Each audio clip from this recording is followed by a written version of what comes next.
دنیا که سرای بردن و باختن است.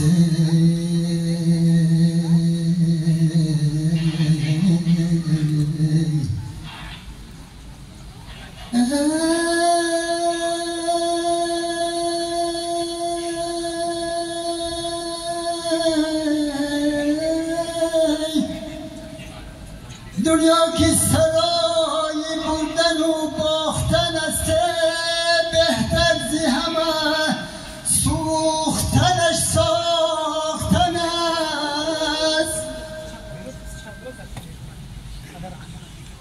مقصودی بدر آمدن و رفتن مایه انسان اثری خش بشناختن است.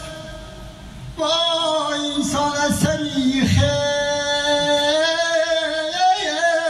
بشناختن است.